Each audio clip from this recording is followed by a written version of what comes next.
Swayam Prabha. Digital India. Educated India.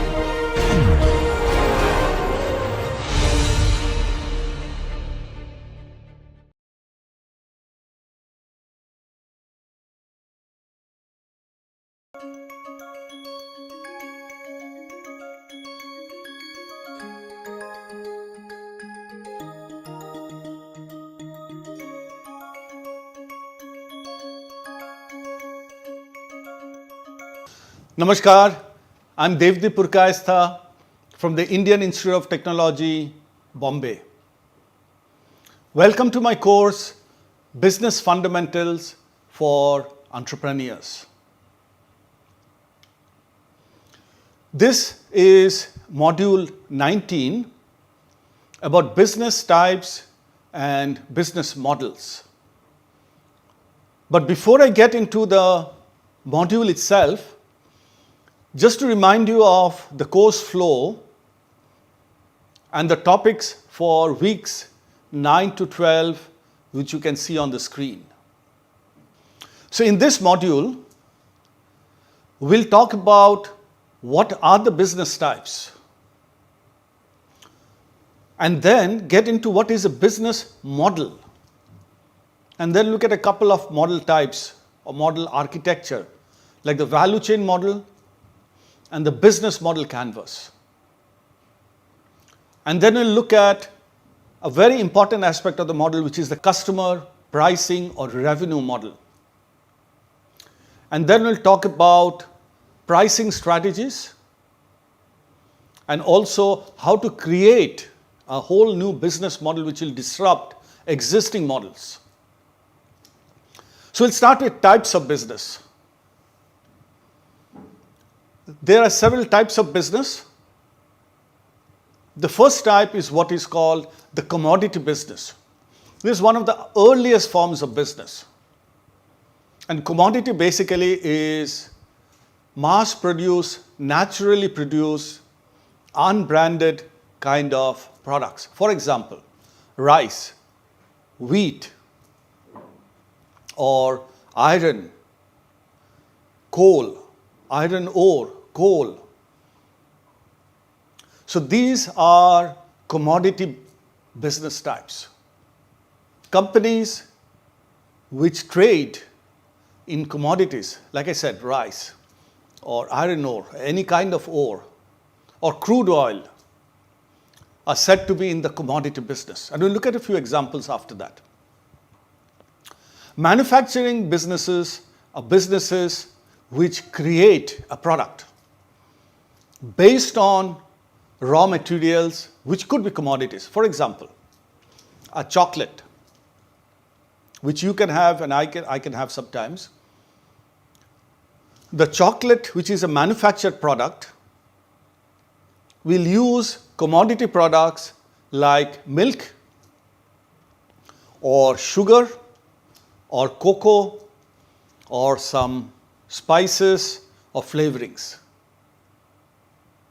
And then there are many examples, the phone that you're looking at, or the TV that you're looking at, or the car that you ride, or the bus or the train, or the dress that you're wearing. These are all manufactured products, and businesses which are manufacturing these products are called manufacturing businesses. And then you have trading businesses. Basically, businesses which buy and sell. They could be buying from manufacturing businesses or commodity businesses and selling to other businesses or consumers. And we'll look at some examples in a while. Some other kind of businesses are service businesses. Hospitals, airlines, IT services, etc. They don't have a product. They provide a service. It could be a neighborhood kirana store, the grocery store. It could be the salon or the saloon where you get your hair cut. It could be a restaurant where you go for food. Any business which is providing you a service is called a service business. Then you get what is called aggregator businesses.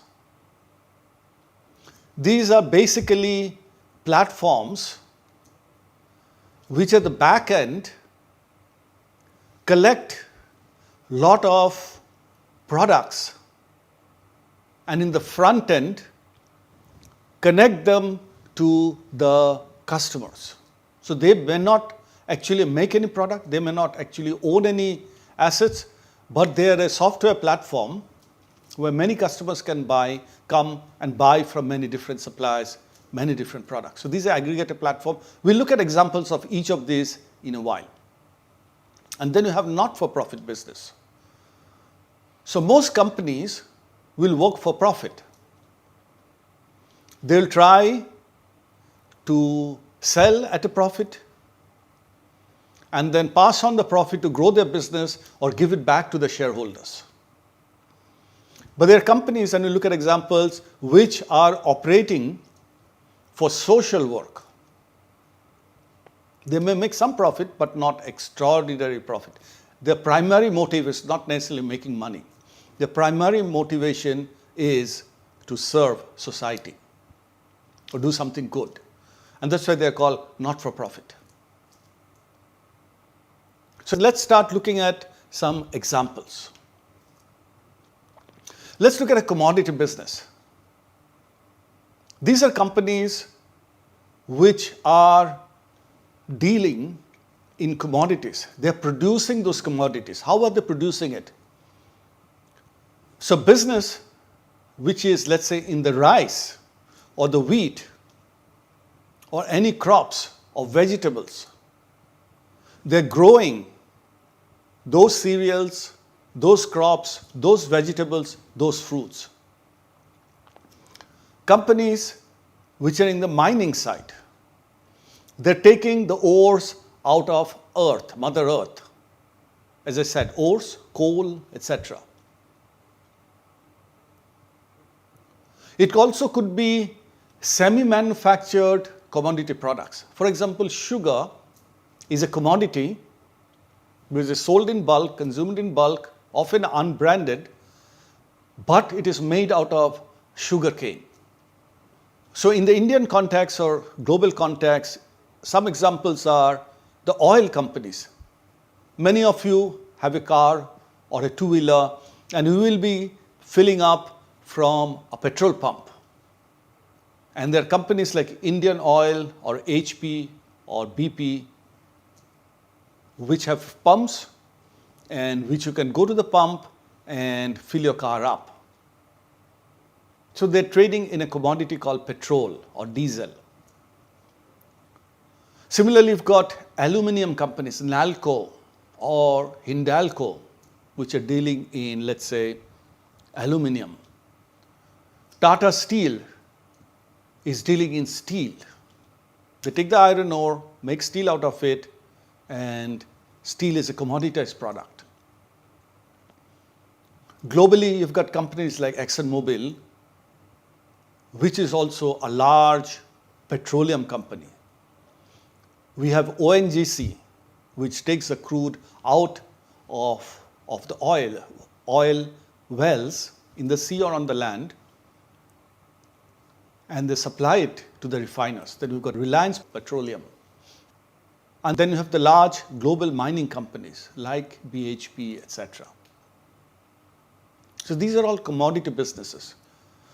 Many of them are very big, very profitable, and make a lot of value addition to other industries, which are called downstream industries. Now let's look at manufacturing businesses. As I said, human beings need a lot of products which are manufactured out of commodity inputs. I give the example of a bar of chocolate. The car or the motorcycle or the cycle or the aeroplane or the train, they're all manufactured by companies.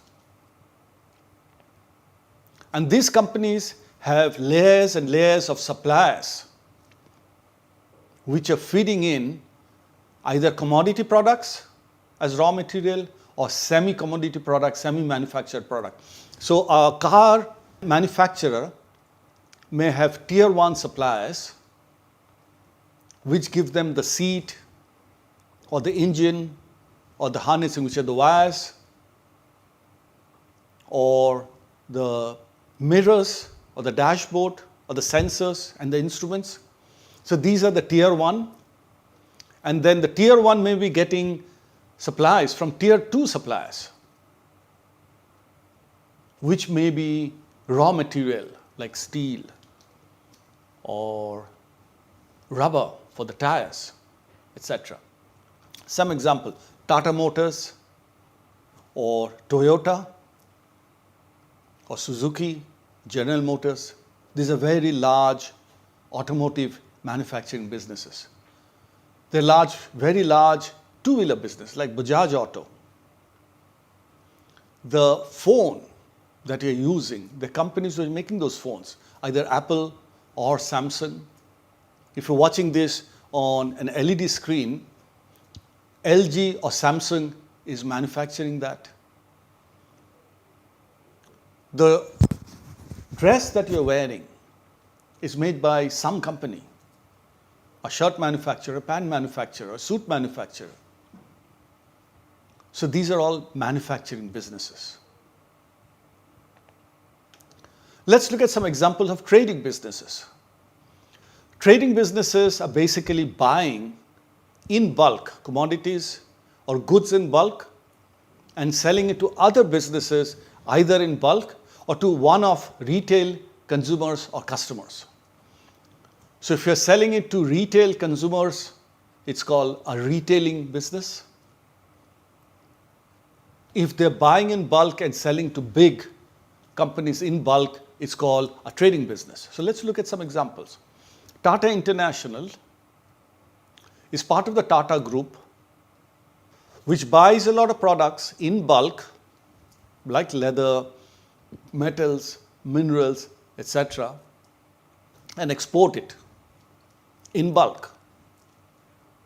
Similarly, you've got companies like D-Mart, which many of you may be shopping from, or Star Bazaar, or Walmart in US, some other parts of the world. These are retail trading companies. So they buy in bulk and then they sell individual pieces to individual customers. So these are trading businesses. They're not making anything. They're not manufacturing businesses. So they're trading business. Then you look at service business. As I said, it could be a very small service provided by a very small service business, or it could be a big service provided by a big service business, or a big service provided by a small business. As I said earlier, the local kirana or grocery store, the salon, the restaurant, these are all examples of service businesses. The movie, when you go for a movie hall, the business which is running that movie hall or a chain of movie hall is a service business, or a chain of restaurants. Schools, colleges, they're all service business. Airlines, restaurants, as I said earlier. So here's some examples on the screen. Infosys, TCS, the very large businesses employing hundreds of thousands of people, providing services to companies across the world. So this is IT-enabled services, but it's a service business. Similarly, you've got global companies like Accenture, or what are called the Big Four, Deloitte, Pricewaterhouse, KPMG, or E&Y, Ernst & Young, or consulting companies like a McKinsey. You also have companies which will give you services such as email service, when you send an email, or when you do a Zoom call. Or if you look at NPTEL itself, it's a service business. So these are service businesses. Let's move on to what are called aggregator businesses. So essentially, the aggregator business is just a software platform where a lot of suppliers come in and list their products and services, and a lot of customers come in, look up the services or the products that are being listed or posted on that software platform, and they pick and choose. For example, e-commerce sites like Amazon or Flipkart or Nykaa or Mantra, or ride services like Ola and Uber, or home rental services like Airbnb or Oyo, or booking services like Book My Show, Make My Trip. These companies don't make anything. These companies don't own the underlying assets. For example, if you look at Book My Show, which is an Indian company where you can buy tickets for movies and events or musicals, Book My Show actually doesn't own any theaters or movie halls. They just list the product and services from the movie hall or the event hall. Similarly, if you are booking your tickets from an online platform, Make My Trip or Clear Trip, or any of those booking platforms, they don't own the planes. They just provide the listing. Similarly, if you are making a booking on hotels, the aggregator doesn't own any hotels, but they list all the hotels that are available. The Ola or the Uber may not own the taxis that they are listing. So these are just software platforms. So these are aggregator businesses. And now we come to not-for-profit businesses, which are also called charitable businesses. Charitable businesses because they work for charity, doing good for society, doing good for the planet, doing good for the underprivileged. Not-for-profit doesn't mean for loss. It just means that these businesses make enough money to sustain themselves and grow. But they're not in business. These companies are not in business to make money for shareholders or investors or the people who are buying stocks. And they'll probably not list their stocks. And they're regulated under certain special acts of the government, and they're given a lot of tax benefits because the government also understands that these companies are working for social good. And they could be very large foundations or family offices or special kinds of companies in India like Section 8 companies.